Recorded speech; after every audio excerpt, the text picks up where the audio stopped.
Je vous ai déjà fait des vidéos sur l'amour. On va poursuivre. C'est un sujet infini. C'est même ce qui sert à infinitiser les sujets humains. C'est leur branchement sur l'infini. Et l'amour, en tant qu'il comporte des paroles un peu sacrées, un peu rituelles. Je t'aime en est une, et vous voyez bien que ce n'est pas qu'une information, c'est une mise en scène des deux amants éventuels sous le signe de l'amour.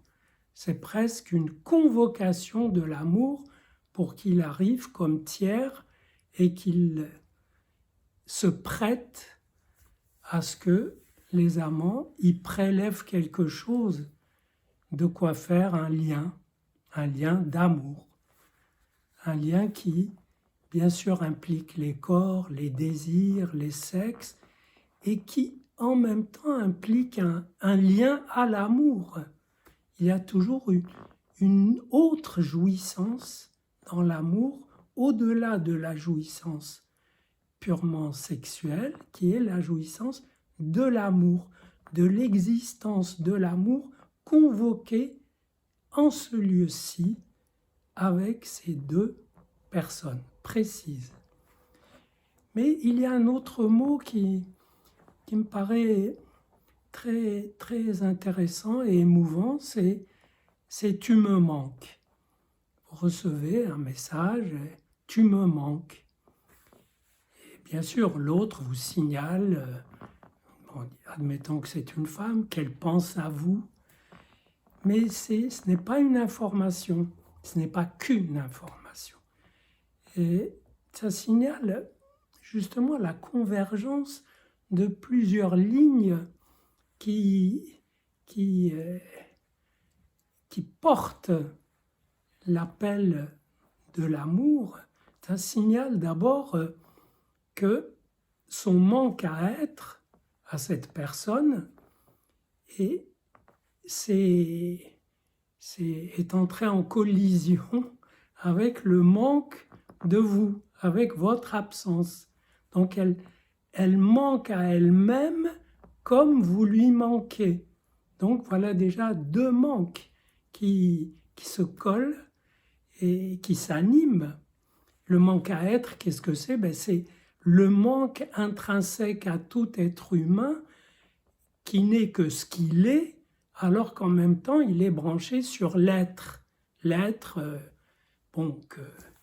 qui est ce qui fait être tout ce qui est, ou bien qui est l'infini des possibles. Donc, le manque à être, chacun le ressent et ne bascule pas forcément vers la mélancolie. Pour autant, la mélancolie, c'est encore une gestion du manque à être qui est très spéciale.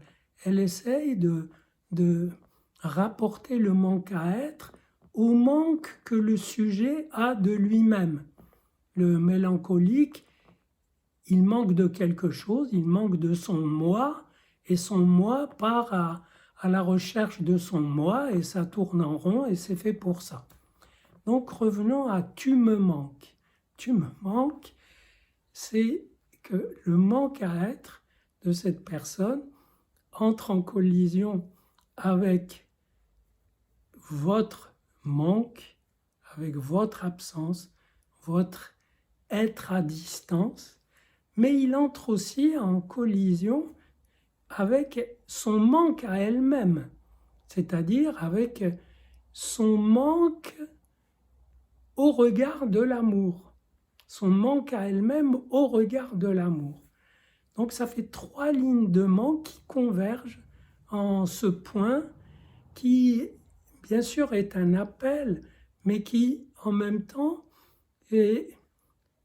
n'appelle pas une réponse, parce que serait-il satisfait, seriez-vous là, que le manque ne serait pas apaisé? À la rigueur, vous pourriez même servir à raviver ce manque à être, ce manque délicieux que la personne a d'elle-même, et c'est un peu ça, l'amour. Vous pourriez aussi quand même être là et y répondre, mais tout en sachant que ce n'est pas vous qui allez résoudre cette question du manque.